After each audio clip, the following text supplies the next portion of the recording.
अच्छा, जानते हो महादेव को भस्म क्यों चढ़ाई जाती है? पता है? पता मैयाओं किसी को नहीं पता? महादेव को भस्म इसलिए प्रिय है क्योंकि हमारे महादेव जो है ना, वो एक पत्नी व्रतधारी है। वो सदैव से पार्वती मैया में ही उनका चित्त अटका रहता है। और इसका कारण, जिस समय सती जी ने अपने शरीर को त्यागा था, तो सती जी के जलने से जो भस्म बन गई थी ना, तो महादेव उस समय इतने विकल हो गए थे, इतने विकल हो गए थे कि उन्होंने उस सती की भस्म को उठाकर अपने पूरे शरीर पर लेपन कर लिया था, पूरे शरीर पर लगा लिया था। और उसी समय से देवताओं ने भगवान पर भस्म चढ़ाना प्रारंभ कर दिया। और आज भी जो भस्म है वो शिव और शिवा के, शिव और सती के प्रेम का प्रतीक मानी जाती है। इसलिए महादेव को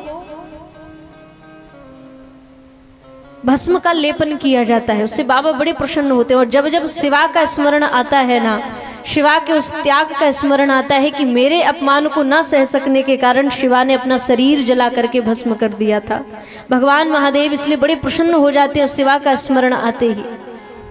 इसलिए बाबा पर भस्म चढ़ाई जाती है। अब किसी ने पूछा कि बाबा को चिता से इतना प्रेम क्यों है? भगवान शंकर बोले, कुछ ना पूछो।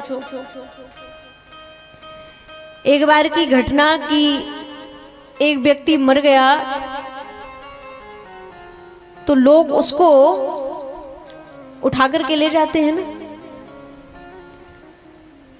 मृत्यु हो गई और उसे मरघट ले जा रहे थे, तो परंपरा के अनुसार जो पीछे चलने वाले लोग हैं वो क्या कहते हैं? राम नाम सत्य है। कंधे पर उसको रख करके चिल्लाते जा रहे थे, राम नाम सत्य है, राम नाम सत्य है। भगवान शंकर ने देखा तो उन्हें लगा कि भाई ये तो हमारी पार्टी के नेता हैं, ये तो हमारे दल के लोग हैं, हमारे पार्टी के लोग हैं, हम भी इसी नाम को उच्चारण करते हैं, हम भी इसी बात को स्वीकार करते हैं कि राम नाम सत्य है। और ये जो मरे हुए व्यक्ति को ले जा रहे हैं, गाते जा रहे हैं राम नाम सत्य है, राम नाम सत्य, ये भी हमारे दल के लोग कहलाए। भगवान शिव कहते हैं, भगवान शिव तो अदृश्य रूप से लोगों के साथ सम्मिलित हो गए। अब जैसे ही होता क्या है कि मरघट में व्यक्ति को जाकर के जलाते हैं ना, और जैसे ही जलाने के बाद फिर जितने वहां पर खड़े होते हैं, फिर कोई बोलता है कि राम नाम सत्य है? जब जाते हैं तो उच्चारण करते हैं राम नाम सत्य है, राम नाम सत्य है, राम नाम सत्य है।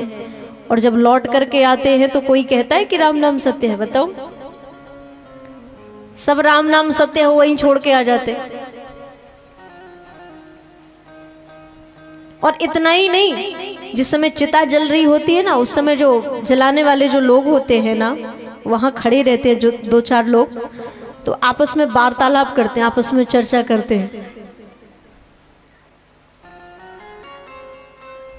कोई कहता है कि तुझे पता चला कि ये कमरा मुर्दा की काया जलती है, मुर्दे की काया जल रही होती है, लोग आपस में बात कर रहे होते हैं। एक कहता है, धीरे से कहेगा, तुम्हें कब पता चला इसके मरने का? तो दूसरा कहता है कि पता नहीं, मुझे तो इतना जरूरी काम था कि, और ये टपक गया, इसकी वजह से मैं जा और नहीं पाया। दूसरा कहेगा, हमें तो बहुत जरूरी काम था, इसे आज ही मरना था। तो सारे लोगों को संसार का काम याद आने लगता है, उस समय सब भूल जाते हैं। भगवान महादेव कहते हैं कि हमेशा व्यक्ति को याद रखना चाहिए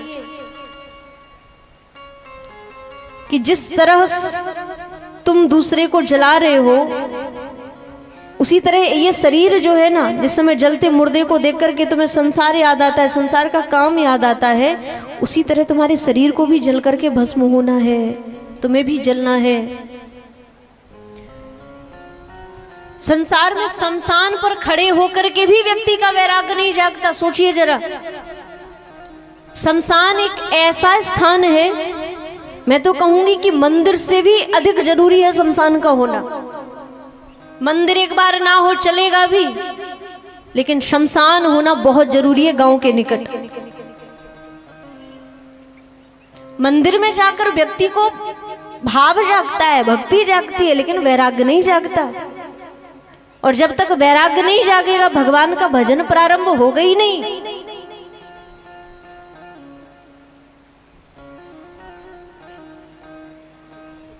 भक्ति आपकी मंदिर तक सीमित रहती है, आपकी श्रद्धा कथा तक सीमित है, 3 घंटे तक ही सीमित है। उसके बाद घर जाने के बाद घर ही दिखेगा, कथा नहीं दिखेगी। आप 10 मिनट, आधा घंटा, 1 घंटे मंदिर में रहोगे, शिवार्चन करोगे, भगवान शिव की पूजा करोगे, अभिषेक करोगे, तो आपको उस समय केवल पूजा ही दिखेगी, उसके बाद संसार दिखने लगेगा। लेकिन महादेव कहते हैं कि व्यक्ति को हमेशा हमेशा याद रखना चाहिए ये शरीर नाशवान है और राम नाम एकमात्र सत्य है। सत हरि भजन जगत सब सपना। भगवान कहते सदैव इस बात का सदैव स्मरण करते रहना चाहिए व्यक्ति को कि एकमात्र केवल भगवान का नाम सत्य है।